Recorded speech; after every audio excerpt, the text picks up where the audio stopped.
Hey guys, let's get more news about Dallas, but first, don't forget to subscribe and leave your like. Cowboys Mike McCarthy shuts down Trey Lance starting QB question. The Dallas Cowboys season is in danger after the Philadelphia Eagles blew them out in Week 10, 34-6, as they continue to deal with Dak Prescott's season-ending surgery to repair his partially torn hamstring.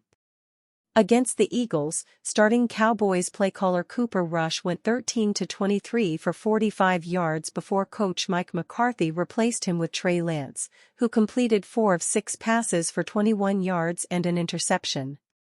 Still, McCarthy insisted on keeping Lance in his back pocket as they go down 3-6. "We're not there yet," the coach said, per Cowboys writer Clarence Hill, Jr. on X, formerly Twitter. "I mean, we had a package for him. We wanted to get him into the flow of the game was the thought process coming in here." Likewise, Mike McCarthy had more to say about not starting Trey Lance, despite the Cowboys losing in a blowout to the Eagles in Week 10. "I just believe in reps," he added. "I mean that third down segment there, not that he couldn't run the plays." Then, McCarthy continued, "I just didn't want to put him in there, something that he hadn't had a lot of reps in. I put Cooper back in for that play, for third down, we had the turnover there. Something I'll obviously discuss tomorrow." It's clear that the Cowboys didn't want their season to turn out this way, after signing Prescott to a historic $240 million extension in the offseason. After Prescott went down, the team tabbed Cooper Rush as the new starting quarterback, an expected move given his 5-2 record as his replacement. Both losses also came against the Eagles.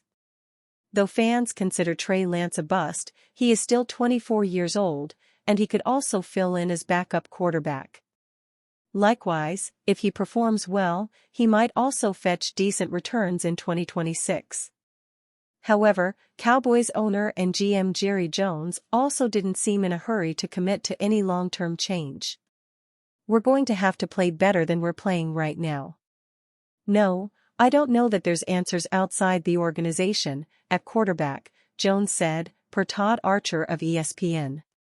"But we're flat going to have to play better at all positions than we played tonight." Meanwhile, Lance believes that he can contribute to the team immediately, though their season might already be over. "I feel like I'm in a real good spot right now. Having gone through the whole off-season program, training camp and everything, having a full year and some under my belt, being around these guys, helps a ton." The Cowboys will try to claw together a win against the Houston Texans in Week 11. Thoughts on the Cowboys' 34-6 loss to the Eagles? The Dallas Cowboys extended their losing streak to 4 games with a 34-6 loss to the Philadelphia Eagles. In the team's first game without Dak Prescott, there wasn't a lot of optimism in this one, but we were at least hoping for a better showing than we got. Here are 10 thoughts on yet another disappointing Sunday performance by the Cowboys. 1. Career game from Overshown. There haven't been a lot of things to like with the Cowboys' defense this season, but one of the lone bright spots is the play of second-year linebacker DeMarvion Overshown. After redshirting last year with a knee injury, Overshown has impressed this season. Against the Eagles, the young defensive star was all over the place. He finished the game with 11 tackles and 2 sacks. Sadly, Overshown exited the game in the second half with a non-contact injury. The extent of his injury is unknown, but he thinks he will be okay. 2. Goal line blunder. Dallas had a chance to take the lead late in the first half when they put together a 13-play, 77-yard drive. Unfortunately, they fell a few yards short when Ezekiel Elliott fumbled the ball at the 3-yard line that rolled into the end zone and was recovered by Eagles corner Cooper DeJean. That's just been par for the course for this Cowboys team. Whenever it looks like something good is about to happen, something bad happens instead. 3. Welcome back, Micah. No sooner did the Cowboys give the ball away when the Eagles gave it right back. On the second play of the ensuing possession, Micah Parsons snuck inside and made a beeline right for Hurts. Not only did he get to Hurts, but he got his hands on the football, knocking it away. Marist Liufau jumped on the ball at the Eagles' 6-yard line. Just like that, the Cowboys were back in business. 4. Goal line ineptitude, Part 2. Even when the offense is gift-wrapped a perfect scoring opportunity, the Cowboys' offense just isn't capable of capitalizing. With first and goal at the 6 after the Parsons sack/fumble, the Cowboys' offense went nowhere. After another Zeke run, an incomplete Cooper rush pass, and a Rico Dowdle 2-yard loss, the Cowboys were forced to settle for another Brandon Aubrey field goal.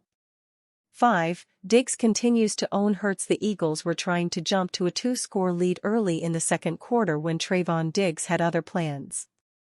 The Cowboys' corner played a possum and baited a throw over the middle intended for tight end Dallas Goedert, but Diggs jumped in front of the pass to spoil the Eagles' plan. It's the third time in his career that he's intercepted Jalen Hurts and the fifth time he's had an interception against the Eagles. 6. Picking on Carson. It's 9 games in and we are all still waiting for the return of All-Pro corner Darren Bland. In his absence, the Cowboys have thrown an assortment of corners to help cover the outside. First Andrew Booth, then Amani Oruwariye. Each of them had their struggles. Last week, the rookie Kalen Carson returned to action, which is an upgrade from the other two, but still a weak spot on the defense. The Eagles attacked the rookie early and often. Mike McCarthy getting fired? Question addressed frankly by Cowboys Jerry Jones. The Dallas Cowboys didn't extend head coach Mike McCarthy for 2024 for an understandable reason. It would have been an unmerited reward for having gotten blown out by the Packers in the playoffs. More recently, as the lame duck coach and an owner who is supervising a blow-it-up plan for this season in preparation to load up in 2025 have discussed the situation, McCarthy is making a case for trying to keep his cool. And owner Jerry Jones is making a case for trying to keep his coach through the year. And yes, that even goes for right now, after a 34-6 thrashing at the hands of the Eagles here at AT&T Stadium on Sunday. Jones' latest review of it all? After the game, he issued yet another pledge to not fire McCarthy in season. Nevertheless, there is a chorus in Cowboys Nation calling for Jones to fire McCarthy, some of it coming, frankly, from media members who are not plugged into the situation. Speculation from relative media outsiders, like PFT's Mike Florio, say they can envision a firing. No disrespect to Florio, but when he writes, Jones has said he won't fire coach Mike McCarthy during the season. That doesn't mean Jones won't do it? He's doing so without any first-hand knowledge to power his belief. He's just saying it. Our view after covering Jerry Jones' Cowboys as a beat writer for 35 years? It'll take 3 things to nudge Jerry toward firing McCarthy during the season. 1. Are they out of the playoff chase? 2. Is weekly embarrassment too much to endure? And 3. Has McCarthy lost the ear of the players in the locker room that would create the perfect storm for a firing of McCarthy? But as long as Jones insists it's not happening, even now at 3-6, everybody else's reporting amounts to nothing more than random guessing. And you, fan? What do you think of the situation of Mike McCarthy? Leave your opinion in the comments.